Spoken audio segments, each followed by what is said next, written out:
Well, it's my pleasure to be here. How many of you were not at yesterday's workshop? Okay, I'd say about half the folks, okay. Well, I had to go and just rewrite my whole talk as a result of the workshop, so it was that good. For those of you who are new how many of you are already kind of low carb and keto, you know, old hat, you know?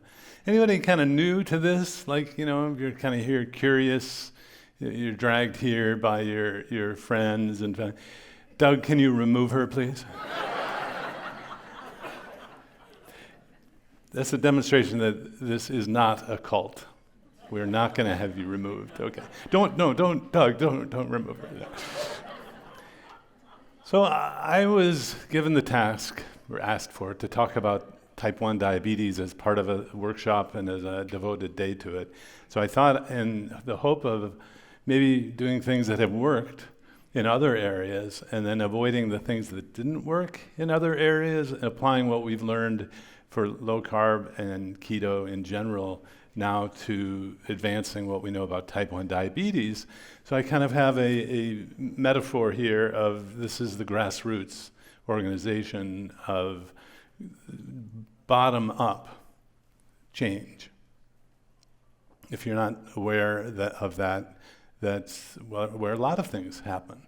A lot of paradigms, a lot of entrenched forces at the top won't change, and yet we need to still live and be healthy and happy, and we can do that without the top being involved even.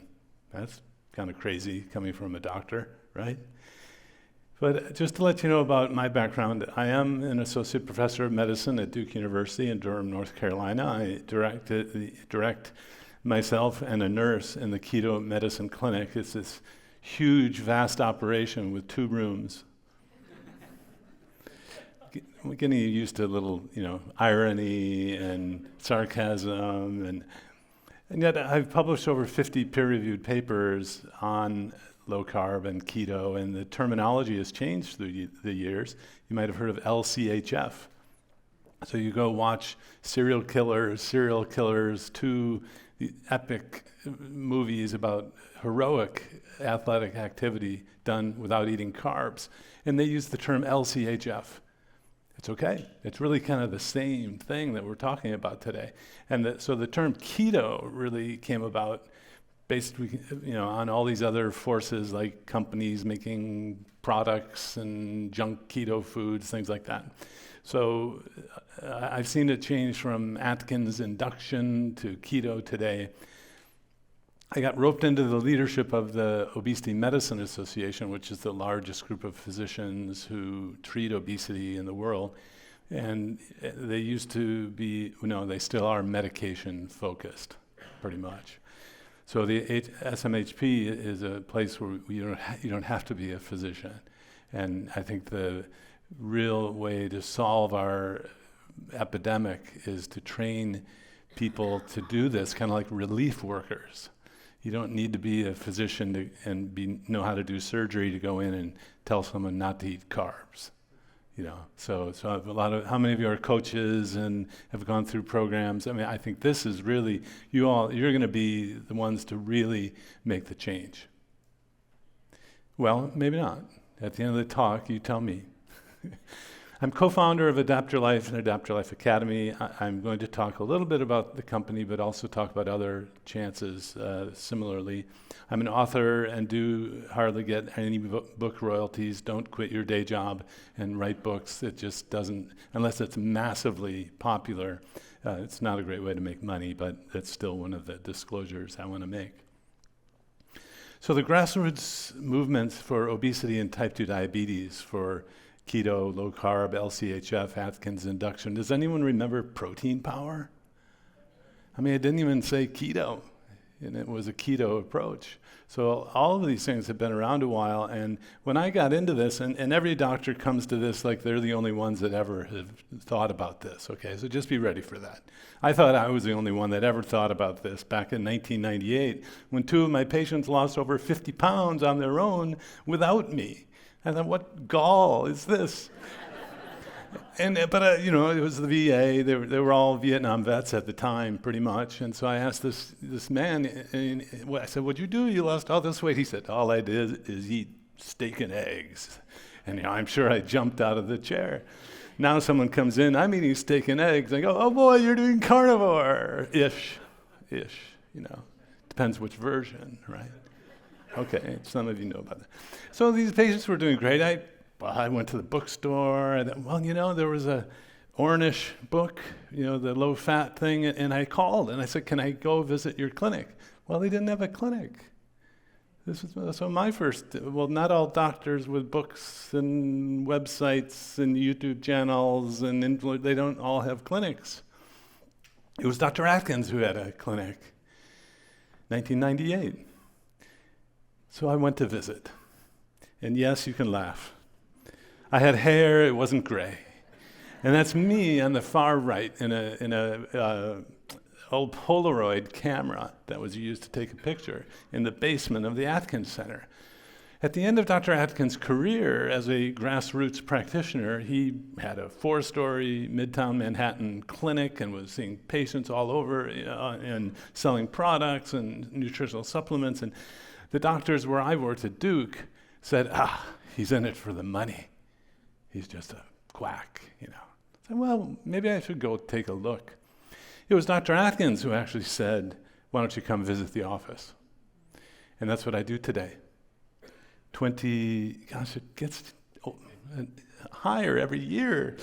So 25 years later, I say, "Why don't you come to my office and take a look?" There's so many barriers that you're just not going to understand. You know, well, what about, you have to have breakfast. Oh God, just come to the clinic and let's talk and see it in action. So I went up and not only said, you know, you need to do research, I had, of course, in the back of my pocket a research proposal and said, you need to fund it. Fund this research. We go back to Duke and the VA, and they funded it. That review from when that paper was being published and submitted, one reviewer came back and said, you know, we're just not used to having papers funded by doctors. Because Dr. Atkins wrote the check, and I was transparent. I said, well, the funding came from Dr. Atkins. So, but it worked. So I didn't just go and then come back and use it. Like any good researcher, I studied it myself. So what you want to do is get researchers not to believe what you know and think is true. You want to get them to do the research. So if you can fund them, but don't fund the people who will probably lie, cheat, and steal and ignore the results. That was, I'm afraid, one of Nussi's issues, if you know that backstory, the nutrition initiative. So I get into this kind of, not really knowing. Two of my patients did this. So the first thing any good scientist does is looks to the literature. There were no studies. No, so the most recent one was 1980. Remember, this is 1998, so about 20 years later. And it was 24 people who were rounded up at the NIH intramural program, put on the diet, and they all lost weight, but their LDL went up. The LDL went up. And so it was the nail in the coffin in an era where saturated fat, when you knew it was going to kill you, I'm just looking at butter, kills you. Didn't you know that? And now you have people putting butter on steaks. Have you ever seen Butter Bob Briggs and his teaching? I mean, it's kind of, that's just, you can have butter. But so we started doing some research and finding things that were counter to everything we've been taught. Thankfully, I'd been schlepped around as a child with my parents, and I had been to a country where they drove on the wrong side of the road. Oh. They drove on the left-hand side of the road. Can you imagine? It felt so wrong. And sometimes unsuspecting Americans get hit by cars because they don't look the right way, the correct way. So anyway, there had been a taboo on studying this, and everyone knew it was bad, and it's even ingrained as different word, sorry. It's even inculcated as emotion now. Because you get into the car on the wrong side, and you can't go around the roads on the wrong side, so it becomes emotionally invested. It's a paradigm. It's it's just what you've lived with, but there may be another way. So the grassroots of using low-carb keto for obesity and type 2 diabetes reversal was carried on by some doctors who wrote books. The research, now I'm doing this more to show you the year here on the left rather than the results, because low-carb won every time. But if you pitted low-carb and low-fat side to side for obesity treatment in the early 2000s, pretty much you have to wait till the meta-analysis, which is a summary of all the studies that are done. But now you want to make sure that it's a meta-analysis of randomized controlled trials. I've seen those observational study people say they have meta-analyses of observational study. No. You want observational, you want randomized controlled trials, not just nutritional epidemiology. That's association is not causation. Thank you. Preaching to the choir. So anyway, the years passed, 10 years now since our first study, and Will Yancey at the VA in Durham, one of my trainees, and now he's got his own shop in obesity treatment, and he said, well, this is so powerful, the low-carb diet. Let's do a study where it's within the VA, people who aren't otherwise healthy, they have disease and other problems, and let's do the prevailing study of what was used at the time, low-fat diets with a fat blocker called orlistat, and they worked about the same. So a diet was as good as a diet and a drug. It's not that a low-fat diet and orlistat can't work. Of course, there are fewer side effects on the low-carb diets. In general, you have fewer bowel movements on a low-carb diet, and on a low-fat diet with orlistat, you have more bowel movements. I was sharing an office where they were doing research with orlistat. It's a fat blocker, so any fat you eat comes out the other end. And they had 10 different ways to describe the bowel movements. Was it oily stool? Was it floating on anyway? I didn't do a study on orlistat, but I didn't want to. So now, what happens? Time passes, and these patient advocacy organizations, or you want to call them parental organizations, people who are affected by these things, it's not the top down, it's the public health collaboration at the UK, hooray, shout out to them, started to put the evidence out on online and infographics like this one to just show that the low-carb diet basically head-to-head beat out low-fat diets. And if you put it all together, this is enough evidence to be an FDA-approved drug, but it's a diet. So there's no process for approving a diet. Any Tom, Dick, or Dr. whomever can write a book. There's no process. Maybe there should be. But anyway, there's a lot of research in terms for the obesity and type 2 diabetes. That's one thing, but now how do you get into organizations? I didn't really know. I'm in academia, I've been on some VA guidelines, and I heard someone just become the loudest person in the room, and it got into the guideline, even though there was no evidence. Like, is this real? Am I living this life? And so I get on the leadership of the Obesity Medicine Association, and I learned that we got to put the low-carb diet in the guidelines. So while I'm president of the organization, by gum, we actually had the evidence, put it into an evidence-based guideline as leader of the organization. Is that cheating? No, that's how it works. I thought I'm so spoiled as a doctor, I thought someone else was going to do this for me. By gosh, by now someone else will put this in there. Now switching to diabetes. So not only the OMA, but Obesity Medicine Association, but the SMHP has a guideline for obesity. I'll get to that about diabetes in a minute too. Here, there's all sorts of irony and twists and turns, and I have this old copy in my office, 2 pages from this book, and that's why it's so tattered, and it was a used bookstore owner, a patient of mine, who brought it in and said, Dr. Westman, I heard you were a history major here. So while I was doing my first study, the director wanted to clamp down on it because a dietitian complained I was doing a study on high-fat diets. I couldn't say that without a stutter back then, high-fat diets, but I couldn't then. This book lands on through a patient, lands on my desk, and I go, I wonder, Sir William Osler is the father of internal medicine. What did they do in 1923 in terms of diet? Open it up, 10 grams of carbohydrate a day.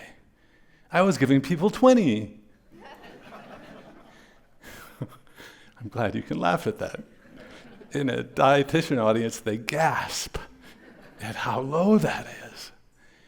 And I still want to go around the roundabout the wrong way. I don't know why that is. You go to another country and it just seems wrong. That's the same list of foods I give out today. So there aren't as many studies, and just for the sake of time, I want to just say there are a few studies about diabetes, and pretty much less carb in the food, the blood sugar goes up less, you get better glycemic control. I mean, this is like not rocket science. It used to be called sugar diabetes. I wish that's what it would be called again, because it's elevated blood glucose. I will quiz people, the residents, the students, even visiting doctors. I'll ask, what is diabetes? And it's amazing, the first thing that comes out of people, well, it's not enough insulin. And I said, no, it has nothing to do with insulin. They're not measuring your insulin when they call you someone with diabetes, affected by diabetes. No, they don't. They measure blood glucose, blood sugar. Yes. So, it's food with sugar and starch. It makes so much sense. Nobody thinks about it. Dr. Yancey did those studies with people in the VA and with diabetes. He got on the committee for the American Diabetic Association and called me one day during one of his programs where they were coming up with the guideline in this paper here. And he said, Eric, they want to remove the research on low-carb diets that we've done. Now, I was thinking back to that Dr. Westman, as president of the Obesity Medicine Association, made sure his research was in the guideline. I said, well, you can't let them take it out. So they wanted to censor the science from a guideline. That's it. He stuck to his guns. It's still in there. The guideline says use low-carb diets. But you don't see it on their website. You don't see any change in the public-facing materials. So at SMHP, thanks to all the people who put work on this, including Adele Height, the guideline on therapeutic carb restriction, we now call it carb reduction, just to be a little smoother, in the website materials. You don't want to restrict anyone, and as we learned yesterday, you don't restrict anything if you're eating lots of bacon and steak, and you can make all sorts of great foods, even for children who can't tolerate carbs. And now there are two textbooks. The really geeky one on the left, Susan Bassino in Boston, did the heavy lifting there. Ketogenic, which came out this summer, was published, and the heavy lifting by Prof. Noakes, Tim Noakes, and his team at Nutrition Network. Thank you so much for doing that. Will Yancey and I contributed chapters on diabetes and obesity treatment to that textbook. Switching gears, Grassroots ketogenic diet for childhood epilepsy, still confusion today, and even I went to Wikipedia, the fount of all knowledge, and the confusion was there. It says a ketogenic diet started with epilepsy treatment. No, there was a keto diet in diabetes and obesity treatment. They're different. So in the 1920s, Dr. Wilder at the Mayo Clinic started treating people with treating epilepsy patients with low-carb diets, and it worked. And you can even go back to the Bible where they fasted people and their fits went away. I mean, if you loosely interpret that as seizures. The Charlie Foundation was created by Jim and Nancy Abrams, and by chance, Charlie was the son of a Hollywood producer. Lucky guy. Had all the resources in the world. So Jim Abrams and his wife find the ketogenic diet at Hopkins. There was this one nurse, or wasn't a physician, who just kind of kept the flickering candle going at Hopkins. And she found him, they found her. Meryl Streep was a friend, did a movie, 1997. Even to this day, Eric Kossoff, though he's writing papers and created an international organization of people who know about the keto diet for epilepsy. He's even done a modified Atkins diet, which is more like what I teach. You don't have to be so strict about macros and all that mess. You don't have to measure ketones. That even works. So he was, 100 years later, he was finally saying, do we have to follow what was created in the 1920s? Maybe we can modify it a bit. Even today, he admits most neurologists use medications. And the lucky child today has someone when they're, in their 10-ish, someone says, well, hey, you have seizures, why don't you try that keto diet? Or, so even after all this time in the keto for epilepsy world, there's not a whole lot of organizational approval and support because they mostly use medications. Now, McArdle disease started at this clinic. I heard that, or at this meeting, what happens here changes the world, and in this case it did. The 4 people who got up and talked about their McArdle disease at one of these meetings and said, we're better, we don't know why. Stacy, this real energetic non-physician, wrote up the case series, got together the international researchers on McArdle. It's small enough so that pretty much all 6 world researchers were in one room in London.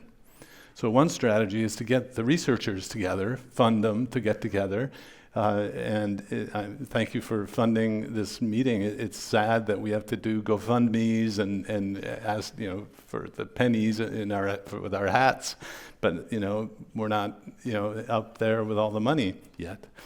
So she puts on a meeting in London that basically says all of these people say they're better. She creates a Facebook group or internet support group, starts to survey people.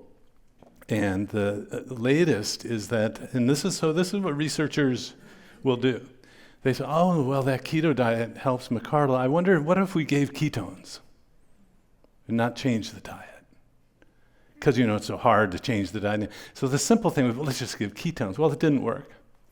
So I was in that room in London with the researchers of McArdle who were experts in McArdle, but they didn't really know about diets or randomized trials. But anyway, this group had already planned these studies. The second one, can a modified ketogenic diet? So these papers came as a result of that meeting from the person with McArdle who found other people with McArdle at this meeting having similar results. Here they make the fatal flaw, or limitation, should I say, that they say, well, it really didn't help much. Well, let's look at the detail there in the abstract, and I'll just pick it out. Let's see, it was over a 3-week period. So would you expect someone over a 3-week period to have massive improvement in keto adaptation? And how long does it take? It could be 3 weeks, 4 weeks. If you wanted to go in a rowboat and row from San Francisco to Hawaii, it took 6 months for Sami Inkinen and his wife in the movie Serial Killers. So if muscles need that adaptation time, basically, this is what happened in the obesity world in the 1970s. They said, well, we did that Atkins diet for a week. They lost this weight, and then they regained it all. You see, it doesn't work. Well, and then I went to a doctor's office and people who had been on it for a year and they lost 100 pounds. How could that be? So the first flaw or idea of a researcher is, well, let's use ketones without the diet. That may or may not work. And then let's just do it a little bit, because if a little bit isn't good, then then a lot of it won't be. No, you have to get over that keto adaptation period. So they do have a recent publication and it's a survey of people who have done McArdle, and 90% of them say they're better if they do a keto diet. Now, this is an orphan disease that they had to borrow the room of the funded muscular dystrophy researcher in London. Turns out Stacy was good enough to, or the researcher was talked into doing a meeting on a disease that she didn't study. So with something like type 1 diabetes, with so many more people affected, it seems like something like this could happen. And so switching to type 1 diabetes, again, yesterday was just phenomenal, and today is going to be amazing too. The Grassroots changes. But before I get to that, I've often, like the patient who brought me the Osler textbook of medicine, yeah, I was a history major in college. Not that I had to, wrote an honors thesis, but I didn't have to do a grad level history. I was pre-med all the way. But I do learn from history, and Gary Taubes wrote this book, just came out this week. Last week, I pre-ordered mine. It's called Rethinking Diabetes. And in classic Gary Taubes style, it's dense. How many of you read Good Calories, Bad Calories? Yeah, well, you didn't? No, just kidding. That tells the story of how the low-fat diet was never based in science. So the fad that we lived through is the low-fat diet.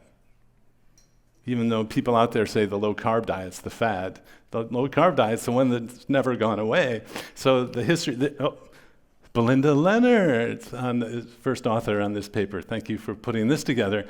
So it's all the history, and I have to say I added, forgive me for adding this to the figure, just to categorize it, to simplify what is, it's a riveting story to someone who is a history major and a doctor and sees people do great without carbs. I just need that reassurance that 100 years ago, all the doctors prescribed a low-carb diet. And what changed was this thinking. So the biology didn't change. It would be like, you still see the sun coming up over there. And it still goes around the earth and goes down over there. That hasn't changed. But you were shown little models as children about the universe, and I hope you were, the solar system, and it even explains the moon phases. Remember when you knew that once? At least you were exposed to it. But it still looks like it goes around the earth. I know that seems crazy. But carbs in the food still raise the blood sugar, despite the fear of fat, despite the push by doctors to put you on medicines or whatever the forces are. And it boils down, best I can tell, and Gary didn't take my advice and change and put like a big line in the book right here, because the whole first half of the history of the treatment of diabetes, doctors didn't know if they were type 1 or type 2. The whole worry about fat in the food came way before there was any differentiation between type 2 and type 1, and even before the low-fat movement in the 1980s. And so the seed was planted even among straight endocrinologists, diabetologists, that fat in the food was causing the diabetes. And it did not make sense to me, but it made sense to them. They passed along that information. So one of my teachers at Duke, he's just beside himself that I would tell someone to eat saturated fat. He's a professor, gentlemanly, one of my, people I look up to as a doctor. And I just say, you're driving on the wrong side of the road. Oh, wait. I point to those Australians and the UK folks. So it's independent of how you believe, how you care about people. You have a belief system. And the sun has always gone around the earth, even though you know that's not true. But food has always raised the blood sugar. You can use a CGM now. But now it's to the point where, doc, I want a CGM. Why? You know it's going to go up when you eat carbs. Well, I just want to see it in myself. Anyway, because maybe there's such a disbelief in what doctors have said. I get it. So insulin resistance was coined as a term to describe what happens with hyperinsulinemia. So at this time, it was in the 1960s when the radioimmunoassay was discovered that they could measure these minute, it's one in a billion particles to measure insulin. It's really hard to measure. Imagine you're the doctor, this person has diabetes and their insulin's already high. How do you wrap your head around that? we'll call insulin resistance. There's something in the cell that's causing it not to work. It's got to be something in that cell, and they've been searching for that, ignoring the fact that diet fixed it, reversed it before there was any differentiation between type 1 and type 2. You can measure insulin. And one of the brilliant things I've learned from this book, which again is fantastic, I always feel like I'm a real scientist when I read Gary's books, because he gets quotes from, change happens funeral by funeral, all those sorts of things about why don't people just see it? It's because, well, it's a paradigm. It's the way you've grown up seeing something.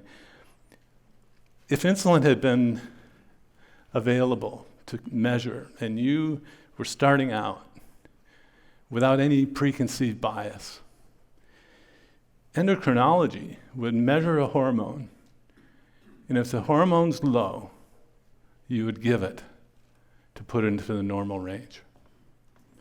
If the hormone is high, you would lower it, not give more of it. I mean, this is classic endocrinology. And the diabetes scientists flubbed it. Well, oh no, wait a minute. I'm on the chapter where you only know what you can measure. Basically, I mean, you can only see what's there. So all that you know is what you can see. They couldn't measure the insulin. So let's give a free pass to those people. But the people right now, endocrinologists, diabetologists who are measuring people and their insulin levels are high, you don't want to give more insulin. Does that make sense? It doesn't work. I had someone who gets the best medical care in Duke, in my, upstairs in my clinic space, where I have those 2 clinics, rooms, and an office. She was on the equivalent of 600 units of insulin, because now when it's U100 and you can't have enough room to inject it, no problem. We have the double dose, the double strength. She was on the triple strength, and was on. She took herself off of her own insulin with guidance in 8 weeks. So, well, no, it's reliable, it's replicable. Sorry that I heard this morning that someone's loved one is getting an appendix removed, appendicitis overnight. You don't clap for appendicitis removal. It's common. It's expected. Why? I wait for the day when you come in and you go, of course, it came off the insulin, because that's what you expect when someone does a low-carb diet. Reminds me of the patient who came in and said, you're pretty sure, you're pretty cocky about this. And I said, yeah, I do it every day. Reminds me of when I met Dr. Atkins. But I have the science behind me and the clinic. So you got to learn from history so we don't repeat, and hopefully we can go beyond the history, but why not use diet with type 1 diabetes, which is insulin deficiency. You measure the insulin is not high. That's type 2. We know that there's something different. So these folks need insulin, but how much do they need? Well, you base your insulin based on the carbs you eat. So the fewer carbs you eat, the less insulin you need. And the less insulin and carbs you go into the system, and there's only 5 grams in the entire bloodstream. I wish that would get into the teaching for type 1s. There's only 5 grams of sugar in the bloodstream. You eat an apple, it has 20 grams of carbs. It's no wonder it raises the blood sugar, and you need to adjust your insulin as a result. So kind of like, Dr. Atkins had obesity. He treated himself, wrote a book. Dr. Bernstein has a type 1 himself, wrote a book. Keith Runyon, I don't hear him being talked about much, has spoken at these meetings at the Metabolic Health Summit before, has a book on mastering type 1 diabetes. But now there are also publications on type 1 diabetes. Now this is contrasting when I started in the obesity diabetes world 20 years ago. We didn't have this stuff. I mean, we had the books, but we didn't have these curated reference resources. So I just thought, let me go to the Nutrition Network, see what they say about therapeutic carb reduction and metabolic syndrome and type 1 diabetes. Oh my gosh. Studies on up through to 2023, this is a current, and there's 3 databases online now that you can go to, and there are all of these studies. In fact, we're going to hear from Dr. Turton today. So there are these proof of concept studies, you would say. And then there's all of these case reports and children and adolescents. Oh, there's Dr. Lennerz again. So anyway, there are now resources where you can go and get the science that's already done. This wasn't available to us 20 years ago. That's fantastic. And then the media links, and it's not complete. I mean, you might know Dr. Diolis, Kutnick, and Remington. I didn't know Dr. Olivia Remington. But there's also Dr. Troy Stapleton, who's got a lot of YouTube presence, type 1 himself. And so all of this information is there. We didn't have the internet resources 20 years ago. We wrote a paper just to show how easy it would be to do a randomized trial. The changes in A1C are so big. And we saw this with our low glycemic, low carb diets, that with just 50 people, we had statistical significance at 6 months between these 2 groups. So it doesn't have to be a big study, but it takes a lot of money to do research these days. And I was looking this over again, thanks to the River Foundation and Beth McKenzie, who had some talks yesterday. You're cited down here with Dave Dykman giving thanks to you. The proof of concept study basically means you have, well, N means the sample size, 12 people. Well, this really probably doesn't count, you know.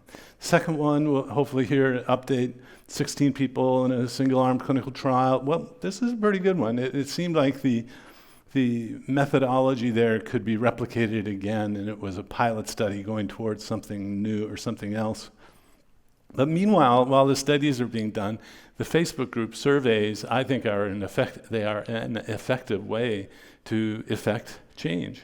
And Type 1 Grit was set up with Allison and other folks here in the room. Type 1 Grit is where I send all of my patients with type 1 diabetes.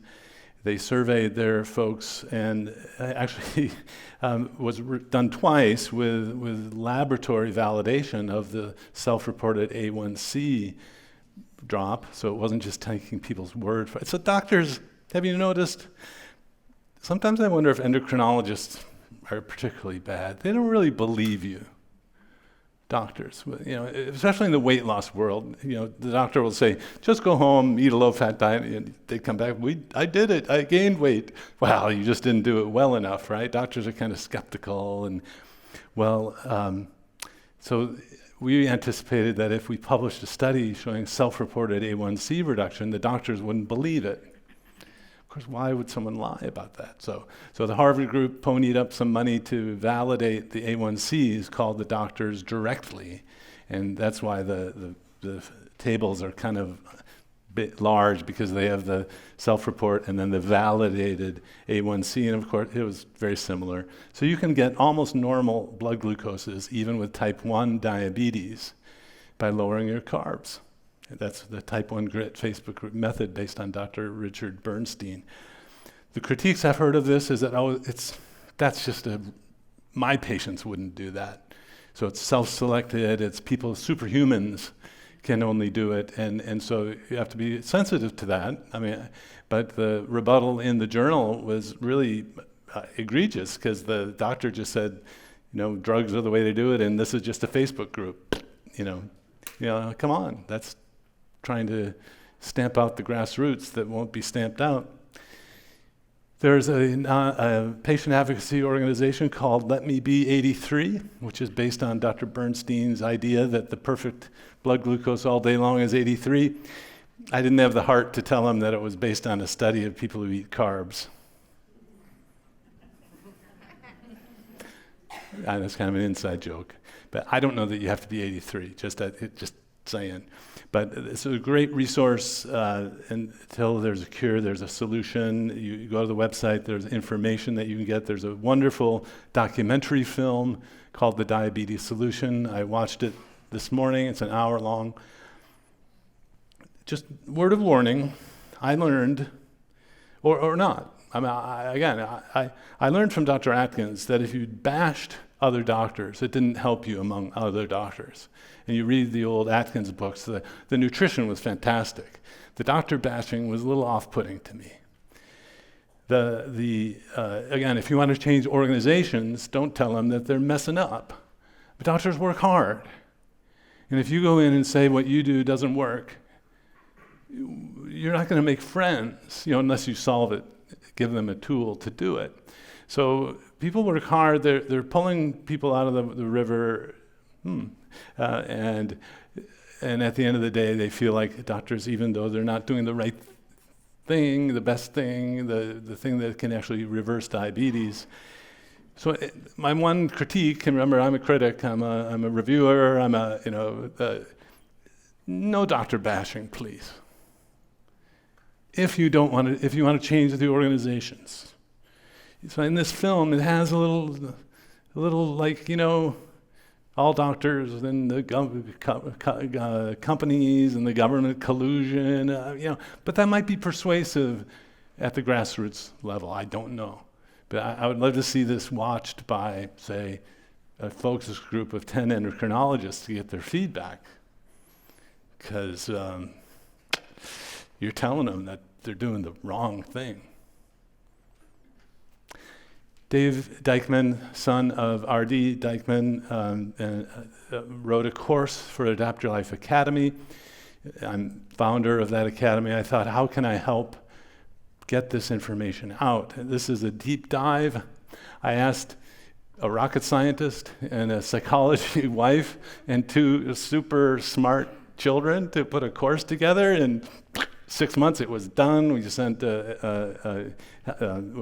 took the video, we put the course together, and it opens up and closes periodically at the website. We don't really do evergreen teaching there, but I'd love to have this be more widely used within the type 1 community if you think it's appropriate.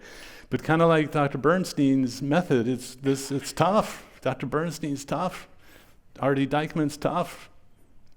He's even watching his blood glucose of his son while he's a college student over that thing called the internet. So it kind of changes the description of helicopter parents even. Just like yesterday, the stories of, well, my teenagers, they're going to experiment. Yeah, of course they will. And although my kids in their 30s now, I say, I really don't want to know what you did back then. You don't have to tell me how much you drank and all that. Okay, some of you don't have kids, or maybe you're okay. Sorry. Anyway, so this course, much like we saw yesterday, much like we'll see, I hope today, this is terrible disease to have to not only affect you but affect your child. So I didn't get the feeling of like I did with Lorenzo's Oil movie with the diabetes solution. Although it made me bawl as well, Allison. But so RD goes through Dave's story and tells you how to manage the blood sugars, how to manage the insulin, and here's Dave now, an athlete, and so are so many other parents of type 1s. Their kids are just thriving if they're not eating carbs. But what's also cool is the family came back with modules done by the mom, who turns out to be a psychologist trained in. So these were the questions I heard yesterday on the stage. My child is a picky eater. What do we do? Well, she deals with it in this course. How do you deal with teen rebellion? So it's a very down-to-earth, created by a family with, of course, very energetic and devoted family, which again, I think is going to be one of the things that needs to be in the transition to teaching more and more people. My first time I watched the program, there are videos in there, and I went through the course before we made it available. A lot of people are going to look at this and say, I'm not going to do that. I can't do that. That's too much. Wake up my kid every night, check the blood sugar, and then give him insulin. Now, some people will do that, but anyway, so I think there need to be different levels of of control and difficulty, and the diet can be very simple. I've learned from the obesity, diabetes treatment world. And then even Dave's on there now doing question and Q&A. So if you have a child with type 1, you see the child with type 1 here talking about it.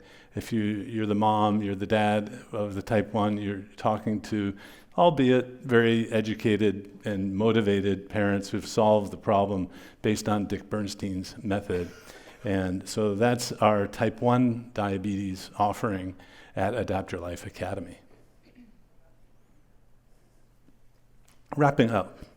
So the Grassroots for type 1 starts with you doing it, the people. And I was so thrilled to hear about the Let Me Be 83 group, and that there are resources available. There is the documentary film, getting the word out. Again, kind of like Doug was saying, you tell one person, and another person tells another person. This can grow, the grass can grow from down here. You can expect worry about the LDL cholesterol. I went through it 20 years ago. One of the first things I did when I met Dr. Bernstein is I said, well let's do a chart review. So I got 20 of the charts and the massive changes in the A1C, and if you had resources and time, go visit Dr. Bernstein as a patient or as a parent of phenomenal. And he's in his late 80s.